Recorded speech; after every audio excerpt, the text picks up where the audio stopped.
Hello दोस्तों। तो आज हम जानेंगे रिइंफोर्समेंट लर्निंग के बारे में।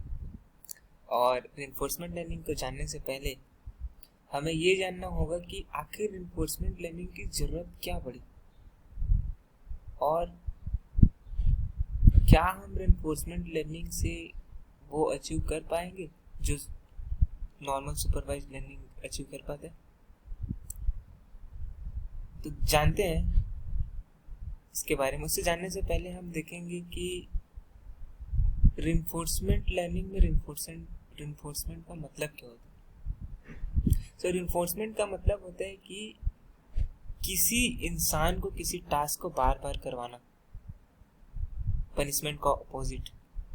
और कैसे करवा सकते हैं? रिवॉर्ड देगी। तो यहाँ पे कोई, जैसे हम साइकिल चलाते हैं तो यहाँ पे कोई हमको तो ये नहीं बोलते कि इस एंगल से चलाओ या वो या इस स्पीड से चलाओ। हम ऑटोमेटिकली लर्न कर लेते। कैसे? हमको कुछ रिवॉर्ड मिलता है। वो रिवॉर्ड इस केस में डोपामिन के नाम पर के फॉर्म में हो सकता है। तो अब हम जानेंगे, उसको जानने से पहले हम कुछ टर्मिनोलॉजीज देखेंगे, फिर आगे जानेंगे कि कैसे हम उस टास्क को अचीव कर सकते हैं। पहले हमारा गोल क्या होगा, पहले तो ये समझेंगे। और गोल जानने से पहले कुछ टर्मिनोलॉजीज देख लेते हैं। पहले देखेंगे कि एजेंट क्या होता है। जैसे कोई वीडियो गेम खेल रहा है तो वीडियो गेम में जो कार है वो एक एजेंट हो, और इन्वायरमेंट क्या हुआ, जैसे कि रोड्स हैं, बिल्डिंग्स हैं, ये सब उनकी इन्वायरमेंट हो। एजेंट इन्वायरमेंट से इंटरेक्ट करेगा। अब एपिसोडिक टास्क और कंटिन्यूस टास्क में अंतर समझते हैं। एपिसोडिक टास्क ऐसा टास्क है जिसका एंड होना ही है। जैसे हम कार गेम खेलेंगे तो कभी ना कभी तो एंड होगा ही होगा। लेकिन अगर मैं पर्सनल असिस्टेंट रखूं, जैसे कोई रोबोट, तो उसका टास्क कभी एंड नहीं होगा। तो ऐसा टास्क जो कभी ना कभी एंड होगा उसको बोलेंगे एपिसोडिक टास्क, और जो कभी खत्म ही नहीं होगा उसको बोलेंगे कंटिन्यूस टास्क। अब देखते हैं कि आरएल एक्चुअल में काम कैसे करते हैं। तो मैंने क्या किया, मैं कोई, मान ली कि मैं गेम खेल रहा हूँ, तो मैं कोई ना कोई पोजीशन पे रहूंगा उस गेम के, तो उसको बोलेंगे हम लोग स्टेट। अब मैं मूव करूंगा तो मैं नेक्स्ट स्टेट में चला जाऊंगा। मतलब मान के चलो next frame of the video, वो नेक्स्ट स्टेट हो गया। अब वो नेक्स्ट स्टेट पे कैसे जाऊंगा, वो डिपेंड करेगा कि मैंने एक्शन क्या लिया। अगर मैं एक्शन दूसरा लूंगा तो दूसरी स्टेट में चला जाएगा। अब मैं जैसे ही कोई एक्शन लूंगा तो मुझे कुछ रिवॉर्ड मिलेगा। रिवॉर्ड जैसे गेम के केस में पॉइंट्स हो गया। तो मेरा जो रिवॉर्ड है वो दो चीज के ऊपर डिपेंड है, बेसिकली तीन चीज के ऊपर। क्या क्या? पहला कि मैं किसी स्टेट पे हूँ अभी, मैंने क्या एक्शन लिया, और अगला किसी स्टेट पे जाऊंगा। अब ध्यान देने वाली बात यह है कि मैं अगला स्टेट मेरे हाथ में नहीं है, मेरा हाथ में है सिर्फ एक्शन लेना। अगला स्टेट तो इन्वायरमेंट के ऊपर भी डिपेंड कर सकते हैं। जैसे सपोज हवा चल गया तो मैं किसी दूसरी स्टेट पे चला गया।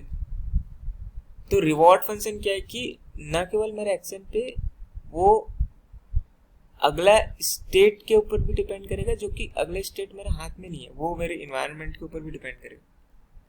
तो कुल मिला के रिवॉर्ड रैंडम वेरिएबल होगा क्योंकि इन्वायरमेंट रैंडम है। अब अब मैं क्या करूंगा, हर बार मैं एक्शन लूंगा कोई स्टेट में जाऊंगा, एक्शन लूंगा स्टेट में जाऊंगा, तो हर बार मेरे कुछ रिवॉर्ड मिलेगा।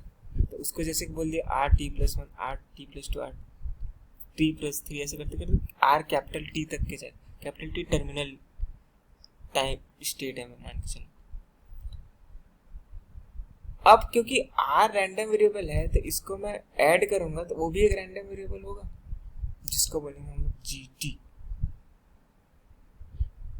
इंपॉर्टेंट चीज, इवन इफ मेरा इन्वायरमेंट रैंडम ना हो, मान के चलो थोड़ा देर के लिए कि इन्वायरमेंट मेरा रैंडम नहीं है, तो उस केस में मेरा जो रिवॉर्ड है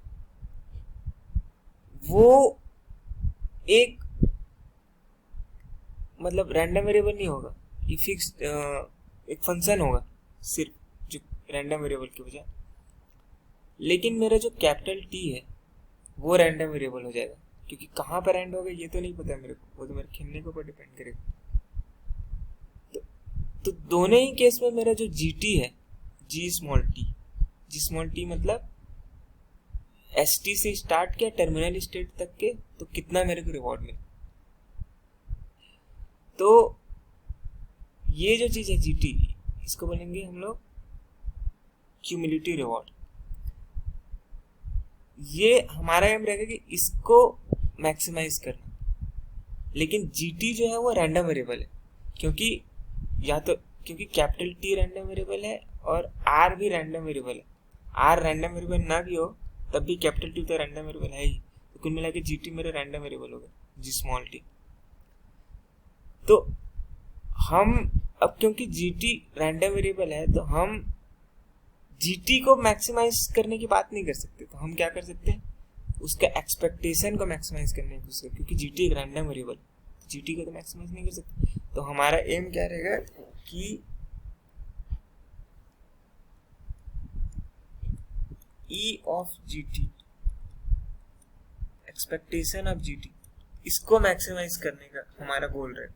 तो RL का RL में एजेंट का टास्क ये रहेगा कि किसी भी स्टार्टिंग स्टेट से स्टार्ट करो और एक्शन लेते लेते किसी दूसरी स्टेट पे गए, फिर दूसरे स्टेट पे गए, ऐसे करते करते टर्मिनल स्टेट तक जब जाएंगे तो हमारा जो एक्सपेक्टेड टोटल रिवॉर्ड जो है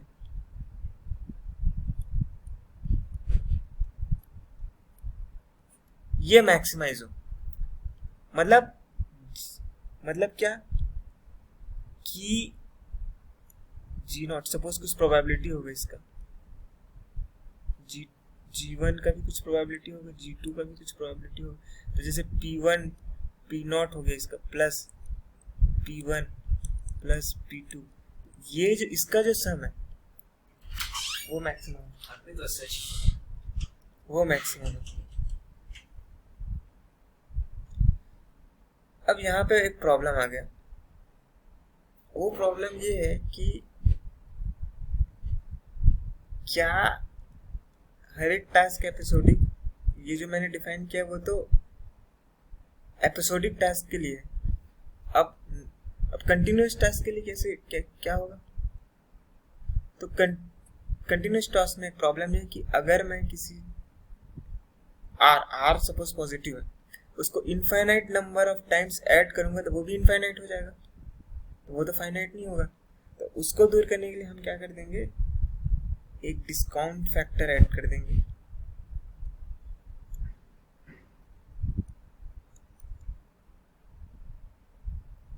डिस्काउंट फैक्टर जैसे RT के लिए, इसमें क्या होगा कि जैसे समझो R1 0 के लिए,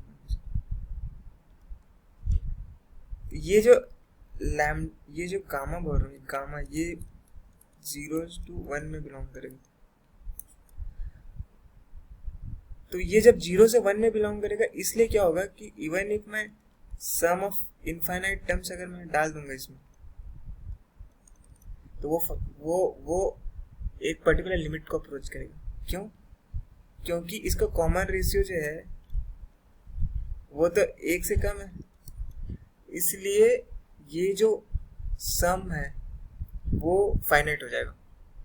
इसलिए हम लोग ये डिस्काउंटेड फैक्टर ऐड किए, इसी को बोलेंगे हम लोग डिस्काउंटेड क्यूमुलेटिव रिवॉर्ड। तो यहाँ पर हम लोग गामा से मल्टीप्लाई करके यहाँ पर gamma two the power k कर देंगे। ओके, अब इसका एक इवन इफ अगर मेरा एपिसोडिक टास्क है तब भी हम लोग गामा ऐड करेंगे। क्यों? क्योंकि अभी जो रिवॉर्ड है उसकी मिलने की प्रोबेबिलिटी ज्यादा रहती है रियल लाइफ सिचुएशन में भी कंपेयर टू बाद में रिवॉर्ड मिलने की। तो जैसे जैसे बाद में जब रिवॉर्ड मिलेगा उसका फैक्टर को हम लोग कम कर देंगे, क्योंकि रियल लाइफ में भी ऐसा होता है। इसका दो रीजन की वजह से ये डिस्काउंटेड फैक्टर ऐड किया गया। तो हमारा अब एम जो हो जाएगा वो एक्सपेक्टेशन ऑफ ये डिस्काउंटेड क्यूमुलेटिव रिवॉर्ड, इसको मैक्सिमाइज करने का एम रहेगा। अब हम अगले क्लास में देखेंगे कि ये जो टर्म है एक्सपेक्टेड डिस्काउंटेड क्यूमुलेटिव रिवॉर्ड, इसको कैसे हम लोग मैक्सिमाइज कर सकते हैं। लेकिन उसको जानने से पहले एक चीज और देखते हैं, पॉलिसी के बारे में जानना पड़ेगा आपको। पॉलिसी क्या होती है?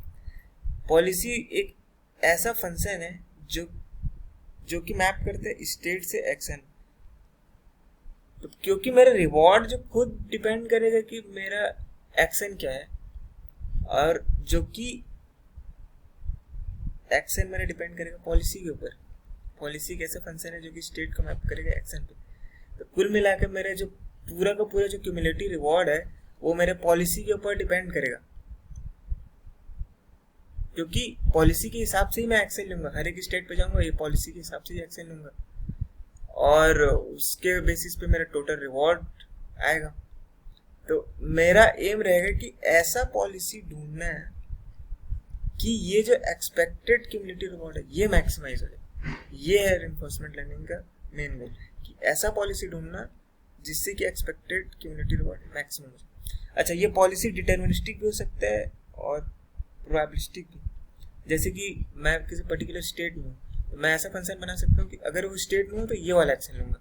लेकिन मैं ऐसा भी कर सकता हूँ कि अगर किसी स्टेट में हूँ तो ये एक्शन लेने की प्रोबेबिलिटी इतनी है, दूसरे एक्शन लेने की प्रोबेबिलिटी इतनी है। तो मेरा एक्शन स्टेट के ऊपर फिक्स्ड भी हो सकता है और प्रोबेबिलिटी के ऊपर भी डिपेंड कर सकता है।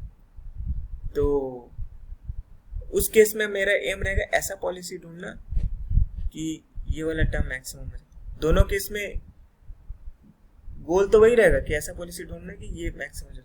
अब वो ऐसा जो पॉलिसी मैं बोल रहा हूँ इसको बोलेंगे ऑप्टिमल पॉलिसी। वो पॉलिसी ढूंढ कैसे सकते हैं, इसके लिए बहुत सारे तरीके होते हैं, उसको हम लोग आगे देखेंगे।